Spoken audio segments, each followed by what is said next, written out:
apabila engkau hendak masuk ke dalam masjid, maka dahulukan kaki kananmu sembari berdoa.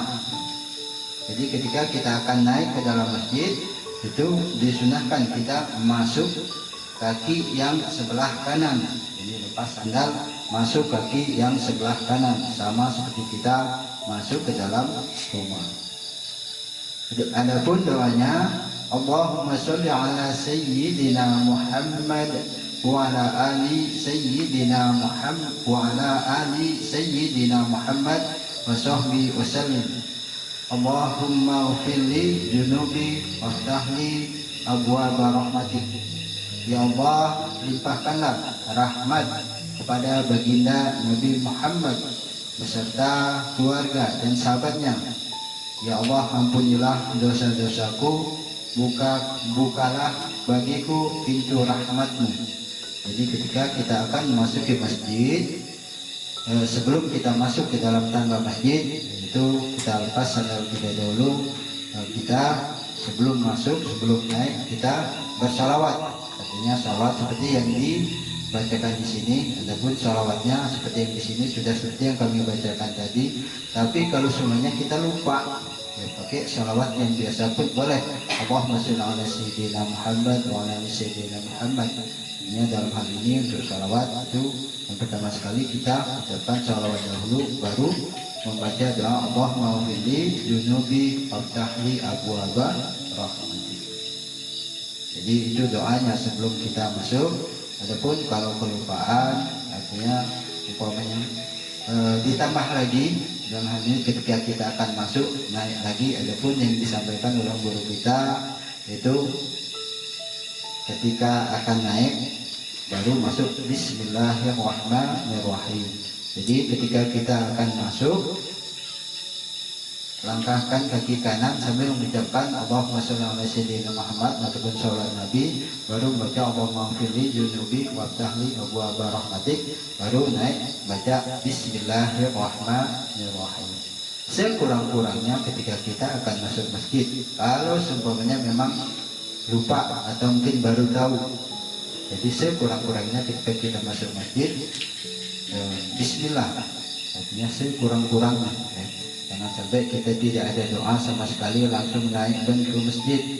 Sama seperti kita masuk ke dalam rumah, artinya ketika kita masuk ke dalam masjid itu kita lepaskan sandal yang kaki, kita naik kaki sebelah kanan, dan dalam hal ini bersalawat dibaca Allahumma ghfirli lahir, baru setelah itu Bismillahirrahmanirrahim. Kalaupun sudah memang lupa, paling tidak basmalah Bismillahirrahmanirrahim. Adapun di sini kami lihat tidak ada badan turunannya. Nah, ketika kita turun sama, ya, ada juga doanya, ini langsung, tapi tidak pakai sholawat, langsung turun. Nah, doanya Allahumma ghfirli waftahli abwaaba rahmatik. Artinya ketika kita turun, yang perlu artinya kadang-kadang ini disampaikan, kami masih ingat betul yang disampaikan oleh guru kita Ustaz Al-Habib Syukri. Memang artinya kalau turun itu biasanya kan kaki kiri. Ketika turun dari masjid itu disunahkan kaki kiri dahulu. Nah, bagaimana caranya? Ini sekadar mengulang lagi, mengingat lagi. Mungkin kawan-kawan yang ikut majelis guru kita Ustaz Al-Habib Syukri itu mengajarkan, menyampaikan caranya biar tidak salah. Ada triknya ketika kita turun dari masjid. Yang kita turun memang kaki kiri, ya. Turunnya kaki kiri, tetapi tidak langsung dimasukkan ke dalam sendal. Tidak langsung dimasukkan ke dalam sendal. Sendal sebelah kiri kita injak. Setelah diinjak, baru masuk sendal sebelah kanan. Ini seperti itu yang diajarkan oleh guru kita. Kami ingat betul ketika itu beliau mengajarkan, menyampaikan kepada kita, sehingga artinya tetap baik ketika kita turun dari masjid. Turun dari masjid, ini memang disunahkan keluar artinya kaki kiri, tetapi kita mengambil daripada sunnahnya masuk yang sebelah kanan. Beliau menyampaikan ketika kita turun sambil membaca doa, kaki kiri kita, kami ulangi lagi, kaki kiri kita menginjak sendal, bukan langsung dimasukkan, menginjak sendal sebelah kiri. Nah, sudah dapat turunnya sebelah kiri, kaki kanan baru masuk ke dalam sendalnya. Seperti itu yang beliau ajarkan, kaki kita yang sebelah kanan masuk ke dalam sendal sebelah kanan, baru kaki kiri masuk ke dalam sendal sebelah kiri. Seperti itu yang diajarkan oleh guru kita. Adapun doanya Allah maftahli abu abah rahmati itu lebih pendek dan tidak pakai sholawat. Ini ada di dalam kitab Al-Azkar daripada Imam Nawawi. Itu sedikit untuk menyampaikan, artinya ketika kita turun daripada masjid, masuk sama kaifiatnya sudah kami sampaikan tadi. Adapun ketika turun seperti yang kami sampaikan tadi, tidak pakai sholawat lagi. Selanjutnya, jikalau kalian melihat di masjid ada transaksi jual beli, ketika kita melihat di sini kan dilarang kita melakukan transaksi di dalam masjid. Itu salah satu sebab makanya ketika bulan kemarin ketika melaksanakan zakatul fitrah itu tidak di dalam lokasi masjid, artinya di luar wilayah masjid, biar keluar daripada larangan ketika kita berjual beli. Karena ketika kita melakukan membayar zakat, untuk saat sekarang kebanyakan di wilayah kita sudah pakai beras.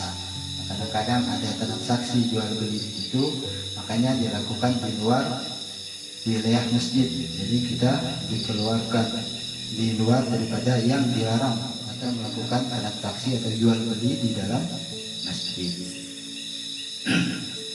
Makanya di sini dikasih doanya biar kita tidak melakukan hal tersebut. Adapun ucapan atau doanya yaitu la arbahallahu tijarataka, Allah tidak akan memberi keuntungan untuk perniagaan kamu. Artinya Allah tidak memberi keuntungan atas nikah atau jual beli yang dilakukan di dalam masjid. Di sini ada doanya. Dan apabila kalian melihat seorang yang mencari barangnya yang hilang di masjid, jadi di sini semuanya yang disampaikan oleh muallif kitab ini hal-hal yang dilarang di dalam masjid disampaikan oleh beliau. Mudah-mudahan kami pribadi dan kita semua dapat mengamalkannya, dapat melakukannya.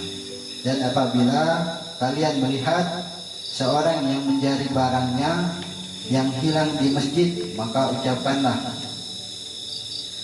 la raddallahu alaika dhallataka, Allah tidak akan mengembalikan padamu atas barang yang hilang itu. Jadi kalau kita mencari barang, artinya dalam hal ini dalam masjid, itu sebenarnya juga tidak dibenarkan. Demikianlah sebagaimana yang diperintahkan oleh baginda Rasulullah SAW, apabila kalian masuk ke dalam masjid, maka janganlah duduk terlebih dahulu sehingga sholat sunnah tahiyatul masjid 2 rakaat. Namun jika kalian belum sholat sunnah subuh, maka laksanakanlah, niscaya sholat sunnah subuh sudah mencakupi tahiyatul masjid. Artinya dalam hal ini ketika kita disunahkan ketika masuk ke dalam masjid, kita juga disunahkan melakukan sholat tahiyatul masjid. Banyak ya hal-hal, artinya ketika kita masuk ke dalam masjid, kadang kebiasaannya mungkin kita belum berwudu. Setelah selesai berwudu, kita disunahkan juga untuk melakukan sholat sunnah wudu. Nah ini dalam hal ini yang disampaikan oleh muallif kitab, artinya ketika kita masuk ke dalam masjid, janganlah duduk terlebih dahulu dan juga jangan bercakap-cakap. Ada juga yang menyampaikan, guru-guru kita menyampaikan jangan duduk, jangan bercakap-cakap, lakukan dahulu sholat sunnah tahiyatul masjid. Nah, sebelum duduk ataupun sebelum berbicara atau bercakap-cakap. Ketika kita sudah duduk ataupun sudah bercakap-cakap, itu sudah tidak disunnahkan lagi untuk melakukan sholat sunnah tahiyatul masjid. Nah, artinya dalam hal ini ketika kita akan melakukan sholat sunnah tahiyatul masjid, akan tetapi sholat sunnah subuh juga belum kita lakukan, maka lakukanlah yaitu sholat sunnah subuhnya, sholat sunnah subuhnya yang kita lakukan dahulu. Dalam hal ini ketika kita melakukan, di dalam kitab ini menerangkan ketika kita melakukan sholat sunnah subuh itu insyaallah sholat sunnah tahiyatul masjidnya tercakup, artinya masuk, ini pahalanya masuk ke dalam ketika kita melakukan sholat sunnah subuh. Nah, sholat sunnah subuh sangat besar sekali faidahnya, sangat besar sekali pahalanya, itu melebihi bumi dan meliputi bumi dan isinya.